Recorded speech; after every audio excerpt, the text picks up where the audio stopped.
Lakini mtu mmoja jina lake Anania, pamoja na Safira mkewe, aliuza mali, akazuia kwa siri sehemu ya thamani yake.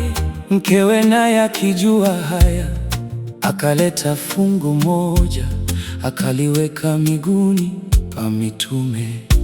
Petro akasema, Anania, kwa nini shetani amekujaza moyo wako kumwambia uongo Roho Mtakatifu na kuzuia kwa siri sehemu ya thamani ya kiwanja kilipokuwa kwako?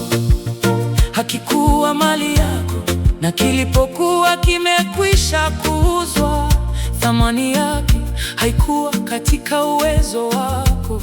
Ilikuwaje hata ukaweka neno hili moyoni mwako? Hukumwambia uongo mwanadamu, bali Mungu. Anania aliposikia maneno haya akaanguka, akafa. Hofu nyingi kawapata watu wote walioyasikia haya. Vijana wakaondoka, wakamtia katika sanda, wakamchukua nje, wakamzika. Hata muda wa saa 3 baadaye mkewe akaingia, naye hana habari ya hayo yaliyotokea. Petro akamjibu, niambie, mlikiuza kiwanja kwa thamani hiyo? Akasema, ndiyo, kwa thamani hiyo. Petro akamwambia, imekuwaje hata mkapatana kumjaribu Roho wa Bwana? Angalia, miguu yao waliomzika mumeo ipo mlangoni, nao watakuchukua nje, wewe nawe. Mara akaanguka miguuni pake akafa. Wale vijana wakaingia, wakamkuta amekufa, wakamchukua nje, wakamzika pamoja na mumewe. Hofu nyingi kawapata kanisa lote na watu wote walioyasikia haya.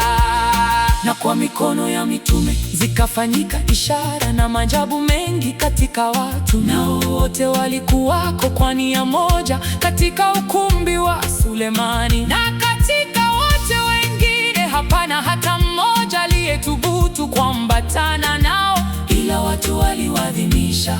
Walioamini wakazidi kuongezeka kwa Bwana, wengi wanaume na wanawake. Hata ikawa katika njia kuu hutoa nje wagonjwa na kuwaweka juu ya majamvi na magodoro, ili Petro akija, gawa kivuli chake kimwangukie mmoja wapo wao. Nayo makutano ya watu wa miji iliyoko kando kando ya Yerusalemu wakakutanika, wakileta wagonjwa nao walioudhiwa na pepo wachafu, nao wote wakaponywa. Akaondoka kuhani mkuu na wote waliokuwa pamoja naye. Hao ndio walio wa madhehebu ya Masadukayo. Wamejaa wivu, wakawakamata mitume wakawaweka ndani ya gereza.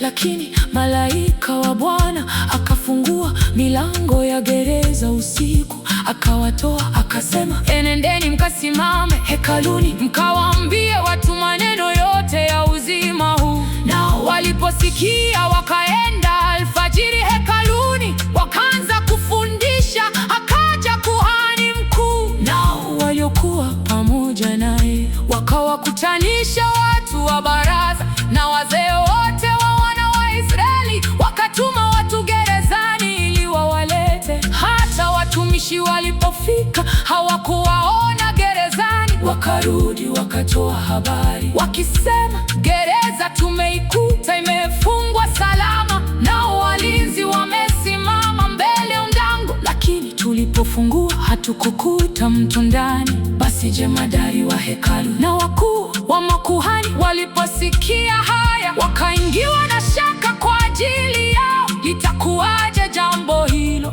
Mtu mmoja kaja kawapasha habari ya kwamba watu wale mliowaweka gerezani wako ndani ya hekalu, wamesimama wakiwafundisha watu. Ndipo yule jemadari akaenda pamoja na watumishi wakawaleta, lakini si kwa nguvu, kwa maana waliogopa watu wasije wakawapiga kwa mawe. Walipowaleta wakawaweka katika baraza. Kuhani mkuu akauliza akisema, je, hatukuamuru ninyi kwa nguvu msifundishe kwa jina hili, nani tazameni, mmeijaza Yerusalemu mafundisho yenu, na mnataka kuileta damu ya mtu yule juu yetu. Petro na mitume wakajibu wakisema, imetupasa kumtii Mungu kuliko wanadamu. Mungu wa baba zetu alimfufua Yesu, ambaye ninyi mlimuua mkimtundika katika mti. Mtu huyo Mungu amemtukuza kwa mkono wake wa kuume, awe mkuu na mwokozi, awape Waisraeli toba na msamaha wa dhambi. Na sisi tu mashahidi wa mambo haya, pamoja na Roho Mtakatifu ambaye Mungu amewapa wote wamtii. Wao waliposikia wakachoma mioyo yao, wakafanya shauri kuwaua. Lakini mtu mmoja Farisayo, jina lake Gamalieli, mwalimu wa Torati, mwenye kuheshimiwa na watu wote, akasimama katika baraza, akaamuru mitume wawekwe nje kitambo kidogo. Akawaambia, enyi waume wa Israeli, jihadharini jinsi mtakavyowatenda watu hawa, kwa sababu kama ya siku hizi aliondoka Theuda akijidai kuwa yeye ni mtu mkuu. Watu wapata 400 wakashikamana naye, naye aliuawa na wote waliomsadiki wakatawanyika wakawa si kitu. Baada ya mtu huyo aliondoka Yuda Galilaya, siku zile za kuandikiwa orodha, akawafuta watu kadha wa kadha nyuma yake, naye pia akapotea, na wote waliomsadiki wakatawanyika.